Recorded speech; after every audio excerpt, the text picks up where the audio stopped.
The sun barely touched the horizon of the planet Vardis, painting the sky with streaks of orange and purple. On the surface, the Vardis Defense Academy spread like a small city, its spires and towers glinting in the weak light. This academy was a place where many alien species came together, trained to defend their worlds from the dangers of the galaxy. And among them, a small group of humans was learning the same lessons. One of them was Cadet Marcus Hale, a young human who had joined the academy less than a year ago. He was smaller than most of the aliens in his class, but his sharp eyes and quick thinking made him stand out. The morning had started like any other training exercises: lectures on interstellar strategy and simulations of enemy attacks. But today, a warning flashed on every screen in the academy. An unknown threat approached from the outer border. It was not a ship, not a fleet, but something far worse. Something alive. In the main courtyard, cadets gathered as alarms rang through the academy. The chief instructor, a tall alien named Tharvox, with skin like polished bronze and 4 eyes, addressed everyone. His voice was calm, but his tone carried a weight that silenced the crowd. "This is no ordinary enemy," Tharvox said. "The sensors identify it as a Ravager beast, a living entity made of crystal and energy. It absorbs energy from most weapons. We have never fought one successfully." Gasps ran through the crowd. Even the older cadets exchanged worried looks.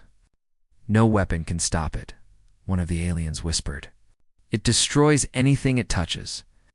Marcus stayed quiet. He had seen fear before, but he also knew humans reacted differently when the odds seemed impossible. While the other cadets looked terrified, Marcus's mind started turning. He studied the data projected on the screen's energy readings, movement patterns, and attack simulations. The Ravager beast was enormous. Its body towered over the tallest alien in the academy. Its crystal plates shone like glass, reflecting the sunlight, while arcs of energy danced across its surface. Any energy weapon fired at it only seemed to strengthen it. Laser cannons? Absorbed plasma beams? Diverted. Even the Academy's newest railguns barely made a scratch. Tharvox continued, "Evacuation is the only safe option. Attempting to fight it is certain death. Prepare for departure." Cadets began moving toward the designated evacuation points. Alien instructors hurried to guide their students, but Marcus did not move. His eyes stayed fixed on the readings. "Marcus, get moving," an instructor called. "I'm not leaving," Marcus said calmly. "I think I can stop it," the instructor frowned. "You are a human. You are small. You do not understand what you are facing." "I understand enough. I just need the right approach." He slipped away from the crowd and began searching the old storage rooms of the academy. Dust hung in the air as he passed shelves filled with abandoned equipment. Most of it looked old and useless. Old rifles, outdated shields, even strange experimental devices that had been retired decades ago. Then, in a corner, Marcus found a launcher unlike anything the academy still used. Its metal was scratched, and a small plaque read, "Prototype. Stable." He picked it up carefully. The launcher was heavy, but Marcus adjusted his grip. A small smile appeared on his face. Humans often solved problems by thinking differently, and this weapon, though considered obsolete, might work in a way no one else imagined. Marcus carried the launcher out into the courtyard. The Ravager beast had drawn closer, moving with terrifying speed for something so large. Dust rose around it as it stepped over hills and trees. Its body pulsed with energy, growing brighter with each second. The other cadets watched in fear. Their advanced weapons seemed useless. One alien whispered, "It is coming too fast. We will never survive." Marcus ignored the murmurs. He ran to a better position behind a pile of rubble, heavy stones providing some cover. He checked the launcher, loading a special round he had scavenged from the storage room. Unlike the Academy's energy weapons, this round was solid, heavy. Designed to strike with force rather than fire energy, the other instructors shook their heads. "You can't stop it," Tharvox shouted. "You will die if you try." Marcus gritted his teeth. Sometimes the impossible is only impossible until someone tries. He watched the Ravager beast as it neared the Academy gates. Its crystal body reflected the rising sun, and every movement made the ground tremble. The cadets hiding behind walls felt the vibrations under their feet, shaking their confidence. The creature had already absorbed several energy pulses fired from the defensive turrets around the academy. The attacks only made it stronger. Marcus focused. He remembered stories humans told about fighting impossible odds, about never giving up, even when logic said it was hopeless. This was his moment. He raised the launcher, adjusted his aim, and waited. The Ravager beast roared a sound that shook the air and vibrated through the walls. Its glowing eyes scanned the courtyard, and Marcus knew it was aware of him. It moved faster now, each step crushing trees and rocks beneath it. Marcus's heart pounded, but his hand stayed steady. He pulled the trigger. The first round shot out with a loud boom. The recoil nearly knocked him off balance, but he held on. The round struck the Ravager beast's crystal plating, and something extraordinary happened. A small crack appeared in the surface, tiny at first, but spreading. The cadets gasped. Did it work? One whispered. The creature stumbled slightly. Its energy pulsed more violently, almost as if it was angry. Marcus didn't wait. He reloaded the launcher, preparing for another strike. The instructors were frozen, watching a single human cadet act while their most advanced weapons failed. Tharvox muttered under his breath, "Impossible." Marcus's second shot hit the same crack. The fissure spread further, and part of the crystal plating fell off, revealing a glowing core inside. The beast roared again, this time a sound of pain and rage. It charged, aiming directly for the academy gates. Marcus knew he only had one more round. He needed to study the creature's movement, predict where it would step, and strike with absolute precision. He slid behind a mound of rubble, the dust rising around him, and took careful aim. The other cadets held their breath. Even those who had doubted humans now felt a spark of hope. Could one small human really stop something the galaxy had declared unstoppable? Marcus's eyes narrowed. He whispered to himself, "This is it. One chance, one shot." And then the Ravager beast lifted its massive body into the air, preparing to crush the courtyard with a single step. Marcus steadied the launcher, his heart pounding, knowing the moment had come. The sun rose fully now, illuminating the shattered trees, the trembling cadets, and the enormous beast that no weapon could halt. And yet, here stood a human cadet, ready to prove that sometimes courage and creativity could overcome even the impossible. The part ends with Marcus taking a slow, deep breath, hands steady on the launcher, and the Ravager beast about to strike. One shot, one chance, and the entire Academy's fate rested in the hands of a human who refused to surrender. The morning after the simulation, the Academy was buzzing more than ever. Word of Jason Hale's victory over the iron-scale beast had spread quickly. Cadets whispered in corridors, instructors discussed it in hushed tones, and even the Council of Trainers seemed to have taken notice. Jason walked through the main training hall, his posture calm, his blue eyes observing everything. He had already learned that victory alone was not enough. Knowledge, preparation, and the ability to teach others were just as important. The other cadets looked at him with a mix of curiosity, awe, and a little envy. Rin fell into step beside him. "I can't believe what you did yesterday," he said. "Even now, it doesn't feel real. You actually stopped the iron-scale beast." Jason shrugged lightly. "It's not magic. You just need to watch carefully, think carefully, and act when the time is right." Rin laughed. "Humans are strange. You don't just fight, you study, you plan, and then you win. I've never seen anything like it." The two of them entered the observation deck, looking down at the arena. The iron-scaled beast still lay where it had fallen, a defeated symbol of what had seemed impossible. Cadets were watching simulations of their own, learning from the pattern Jason had uncovered.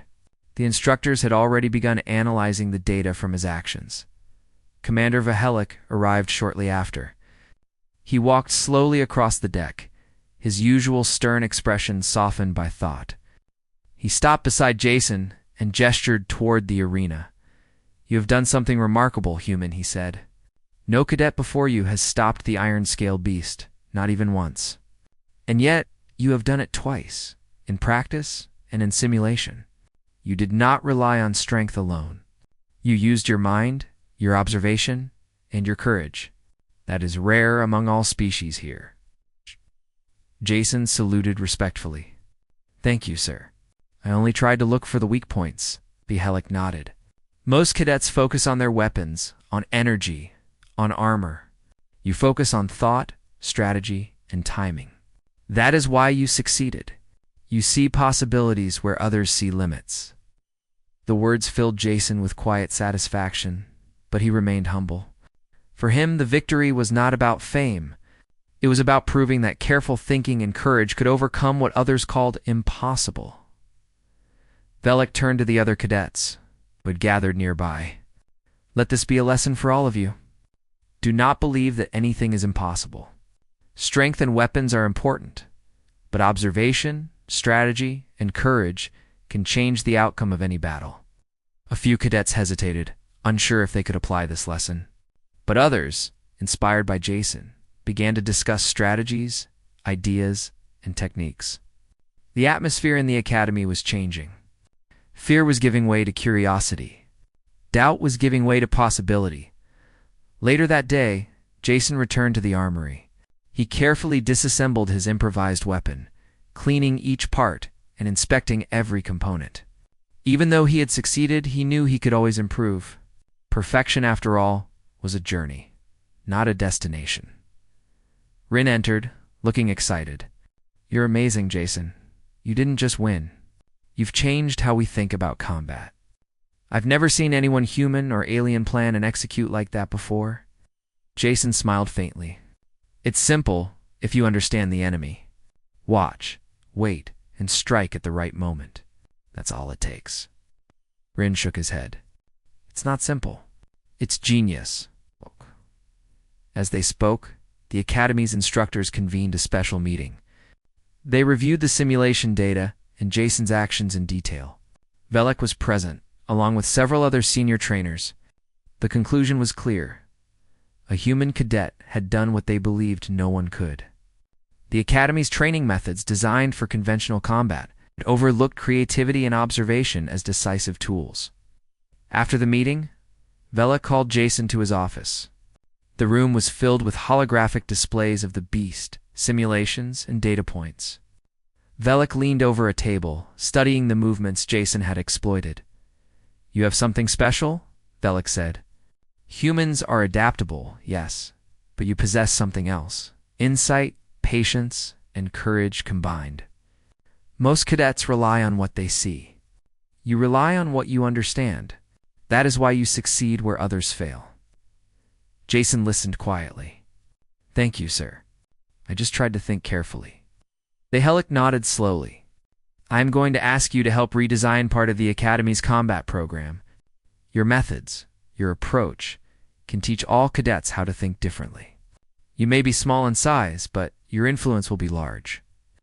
Jason felt a mix of pride and responsibility. I will do my best. In the following weeks, Jason began working with instructors and cadets to design new training programs. They focused on observation, strategy, and precision rather than raw power. Simulations were adjusted to allow students to find weaknesses, analyze patterns, and plan attacks carefully. The Iron Scale Beast became a symbol not of fear, but of possibility. Cadets from all species began to study Jason's methods. Some were skeptical at first, unwilling to abandon what they had learned for decades. Others quickly saw the value. Slowly, the Academy's culture began to change. Students started to challenge the impossible, testing strategies and daring maneuvers they would never have considered before. Rin became Jason's closest ally during this time. I have never seen anyone think like you, he said one day as they watched cadets practice. Humans are strange, but maybe strange is what we need. You don't just fight, you teach us how to see the battlefield differently. I just want everyone to see what's possible. If one human can change the outcome, then anyone can. Even Commander Velek seemed transformed by the experience. He observed Jason not as a student, but as a teacher, as a strategist. He began to question old rules, old limitations, and old assumptions. He realized that the Academy's greatest weapon might not be its advanced technology or its strongest cadets, but the creativity and courage of a single human who refused to accept impossible. As weeks turned into months, Jason's influence spread beyond the Academy. Cadets who trained under his guidance performed better in simulations. They were faster to identify weaknesses, more precise in their attacks, and more confident in their abilities. Even in practice battles, where failure was expected, humans and aliens alike began to attempt strategies they had never dared before. The Iron Scale Beast, once the symbol of invincibility, now lay in the arena as a lesson in observation and courage. Students lined up to study it, to test their skills against it, and to learn from Jason's approach. The impossible had been defeated not through strength alone, but through thinking, planning, and daring to try. One evening, Jason and Rin stood on the observation deck, looking at the arena below. The last of the cadets were leaving, discussing the day's lessons. "Do you realize what you've done?" Rin asked quietly. "You didn't just beat the Iron Scale Beast, you've changed the Academy forever. Students will never see impossible the same way again." Jason watched the simulation floor. "I didn't do it alone," he said. "The beast was strong, but we can always find a way if we think carefully. I just showed one way. Others will find their own." Rin smiled. "Even so, humans are amazing. I never would have thought a small human could change so much." Jason shrugged. "It's not about size. It's about seeing what others cannot and daring to act." Velik appeared at the edge of the deck, watching them. For a moment, the stern commander allowed a faint smile. "You have proven something vital, human. The Academy will never forget it. And neither will I." Jason nodded. "Thank you, sir. That is enough." The stars twinkled through the transparent walls of the observation deck. The galaxy seemed quiet, yet full of possibilities. And Jason Hale, the human cadet who dared to challenge the impossible, knew that this was only the beginning. One challenge had been met, one lesson had been taught, and countless more awaited. As the Academy settled for the night, cadets dreamed of new strategies, new victories, and the realization that the word impossible could no longer hold the power it once did. And somewhere in the quiet halls, Jason walked steadily. Already planning, already thinking, already daring to see what others could not. The Iron Scale Beast had been stopped. But more importantly, fear and doubt had been stopped as well. And for the first time in the history of the Galactic Defense Academy, the impossible was no longer the limit. The courtyard was covered in dust and debris. Cracks ran through the ground where the Ravager Beast had stomped. Its massive crystal body, once gleaming and unbroken, now shimmered with countless fractures. Sparks of energy leaked from its core, sending small flashes of light across the courtyard. The cadets had stopped hiding, though they were still afraid. Watching in awe as a single human cadet faced what their entire academy had declared impossible. Marcus Hale crouched behind a pile of rubble. His launcher heavy in his hands, he had already fired 3 rounds, each one hitting the cracks in the beast's crystal plates.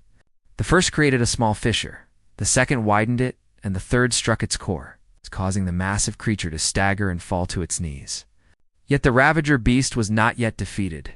Its glowing core pulsed erratically. Every step it took caused deep tremors in the courtyard.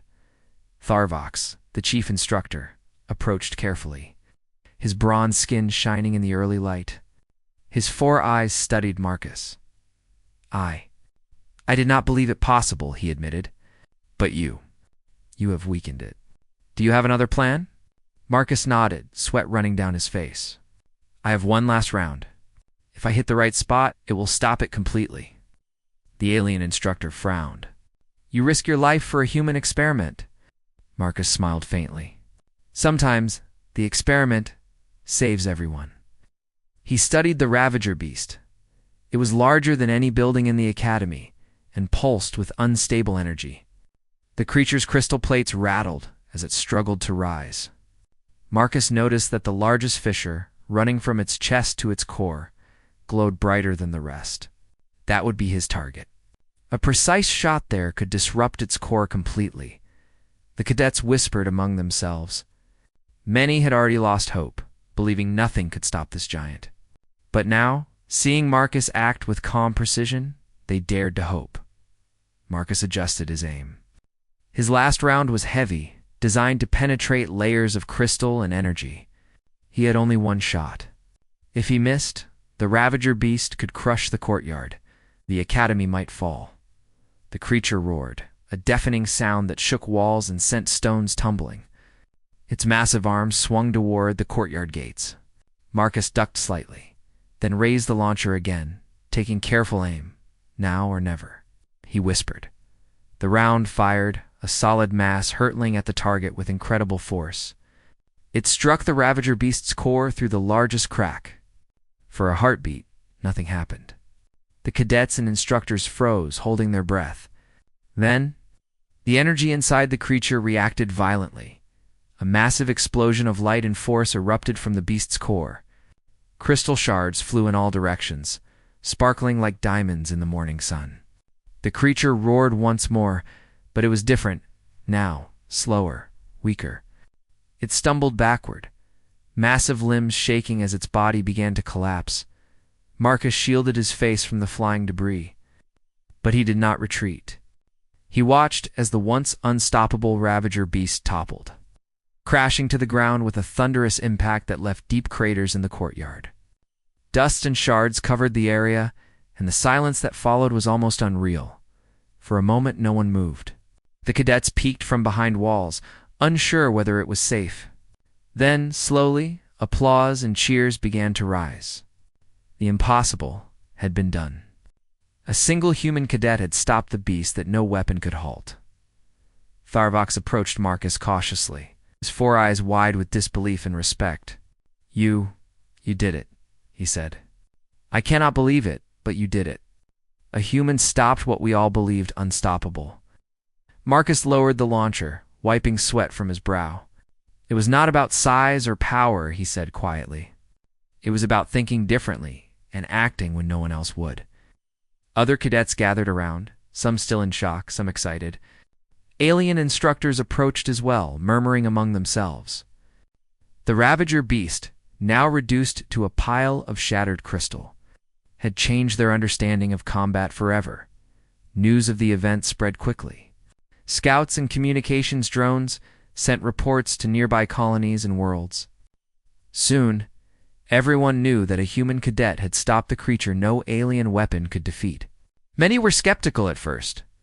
How could a small human, with no advanced energy weapons, succeed where seasoned alien soldiers had failed? But the evidence was clear. The shattered Ravager beast. At the glowing cracks. The eyewitness reports all showed what had happened. The Alien Council of Vartus sent a delegation to the Academy. They wanted to study how a human could achieve what their most advanced technology could not. Tharvox led them to Marcus, still standing in the dust, launcher in hand. "Ready for any challenge?" The council members looked at him carefully. One elder said, "Explain this human method. How did you do what was impossible?" Marcus smiled faintly. "I used what humans always use in impossible situations: creativity, courage, and action. When energy failed, I used mass. When others hesitated, I acted." The council members exchanged surprised looks. They had trained in warfare for thousands of cycles, yet a human had rewritten the rules in a single battle. Back at the academy, Marcus became a symbol of human ingenuity. Cadets and instructors alike began asking him to teach them his method, how to analyze threats, find weaknesses, and act decisively even when dangers seemed insurmountable. The phrase, "When energy fails, mass still hits," became a motto in the academy, a lesson in creative problem-solving. Even Tharvox, who had doubted Marcus at every step, now admitted that humans were unlike any other species he had trained. They do not give up. They experiment. They take risks. And sometimes, they succeed where no one else can, he said to the assembled cadets. The Ravager beast was studied, but no further threat came from it. Its remains were collected for research, and new strategies were designed based on Marcus's success. The Academy upgraded its defenses, combining alien energy, weapons with human-style tactics that emphasized precision and creative thinking. Marcus himself was promoted early. Given the role of instructor for advanced combat simulations, he trained cadets from every species, teaching them to combine strength, strategy, and ingenuity. Humans, he explained, had survived not because of raw power alone, but because they could adapt, think fast, and act when others hesitated. Weeks passed, and Marcus stood on the Academy's observation tower, looking out at the training fields. Cadets ran exercises below, practicing new tactics. The Ravager Beast incident had inspired every student. Aliens now looked at humans with a new respect. Understanding that their small size and apparent fragility did not limit their potential, a new message arrived from the Council. We request the presence of Cadet Marcus Hale to advise on planetary defense projects. Marcus smiled. His actions had not only saved the Academy, but it also started a new era in interstellar warfare, one where human ingenuity was recognized across worlds. The sun set on Vardis, painting the sky in deep oranges and purples once again. Marcus looked out at the horizon, knowing that more challenges would come. The galaxy was full of threats, some enormous, some unpredictable. But now, he also knew that humans had a way of facing them different, creative and brave. That night, the cadets celebrated quietly, sharing stories of how one human cadet had stood against a creature declared unstoppable. Marcus joined them, laughing and sharing advice, but his eyes remained thoughtful. The galaxy was full of impossible odds, but impossible was only a word for those who gave up. In the weeks that followed, humans began to receive invitations from other academies, other worlds, even entire planetary governments, asking for guidance in combat strategy. Marcus's story had become legend, a testament to what courage and ingenuity could achieve. And the Ravager Beast, once feared across the region as unstoppable, became a lesson. No matter how powerful or impossible an enemy seemed, a mind willing to think differently, a hand willing to act, and a heart unwilling to surrender could change the course of history. Marcus looked once more at the stars above Vardis. Somewhere, new dangers were waiting. And somewhere, the galaxy would see again that humans never give up, even when everyone else believes defeat is certain. For Marcus Hale, the battle had only proven one truth: humans could achieve the impossible. And the galaxy would never forget the day a cadet loaded a weapon no one thought could work and changed everything.